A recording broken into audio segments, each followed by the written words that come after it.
မင်္ဂလာပါပရိသတ်ကြီးဘုန်းကြီးဒီနေ့မှာတော့ကြိုးစားလို့စိတ်ဆိုတဲ့ခေါင်းစဉ်နဲ့ဟောပါမယ်ကြိုးစားလို့စိတ်ဆိုတဲ့အတိုင်းပဲ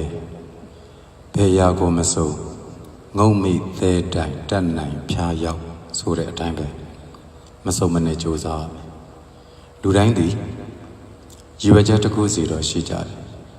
ကိုလိုချင်တာရဖို့အတွက်ကိုလိုရာပန်းတိုင်ကိုရောက်ဖို့အတွက်တနည်းနည်းနဲ့စ조사နေကြတဲ့သူတွေကြီးပဲအဲ့တော့စ조사တဲ့သူတိုင်းမှာညှော်လင့်ချက်ရှိတယ်ဒါကြောင့်စ조사ခြင်းစိတ်လည်းရှိဖို့လိုတယ်အဲ့ဒီစ조사ခြင်းစိတ်နဲ့တကွာကိုယ်စိတ်ကိုအမြဲတမ်းထက်သန်နေအောင်တက်ကြွနေအောင်လည်းအမြဲတမ်းနှိုးဆော်ပေးနေဖို့လိုတယ်လောကဓာတ်ဆိုတာကိုထည့်မစင်စားနိုင်လောကဓာတ်ကိုထည့်စင်စားမယ်ဆိုလို့ရှိရင်ဘာမှဆက်လုပ်မှာမဟုတ်တော့အဲ့တော့တရားရဖို့လားစ조사ရတာပဲငြိမ်းချမ်းမှုရဖို့လားစ조사ရတာပဲ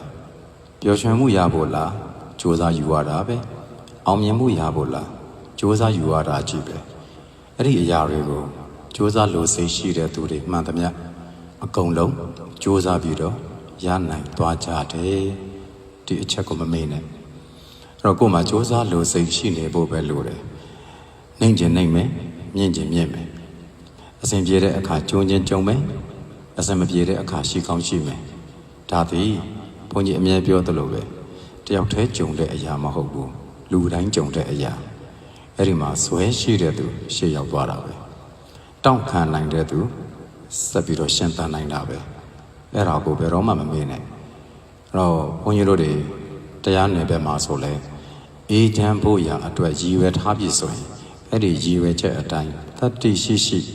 ပယ်တဲ့တာပယ်ရတယ်စ조사တဲ့တာကိုစ조사ရတယ်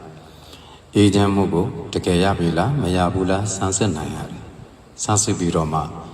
ရပြီသေးကြပြီဆိုတော့မှအဲ့ဒီအရာကိုကိုကကျင့်နှံ့လို့ရတာကိုလိုတာကတခြားကိုစ조사ပုံစ조사နည်းရတခြားဒီလိုမျိုးဖြစ်နေတာလေးလည်းဖြစ်နေတတ်လိမ့်မယ်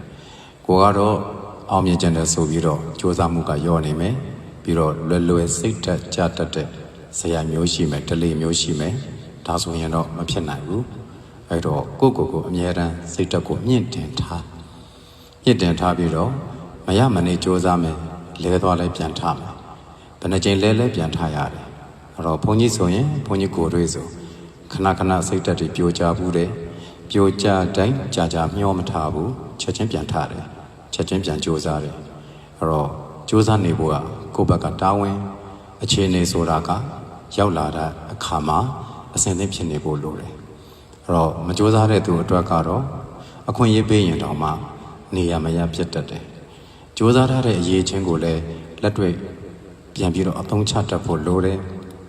တရားကြတော့ကိုယ့်ရဲ့ပညာတရားတွေစင်ကြင်တို့တရားတွေနဲ့ဆိုင်လိုက်မယ်အဲ့ဒီပညာတရားကိုသုံးရတယ်ပြီးတော့တတိကောင်းထားရတယ်စ조사ရင်လည်းအမှားဖြစ်မသွားအောင်စ조사ရင်လည်းလမ်းချော်မသွားအောင်တတိကထိန်းတယ်ဒါကြောင့်ဘုန်းကြီးဆိုပြောချင်တာကတော့အောင်မြင်ဖို့အတွက်ဘယ်နဲ့ဘယ်မှာပဲမဆိုအောင်မြင်ဖို့အတွက်သွားတဲ့သူတယောက်ဒီတတိကြီးထားဇွဲလုံးလာဘယ်တော့မှမလျှော့နဲ့စိတ်လျှော့ဖို့ဘယ်တော့မှစိတ်မကူနဲ့စ조사လို့စိတ်အမြဲရှိနေပါစေသူ့ဘာသာသူတဖြည်းဖြည်းနဲ့စ조사နေရင်နဲ့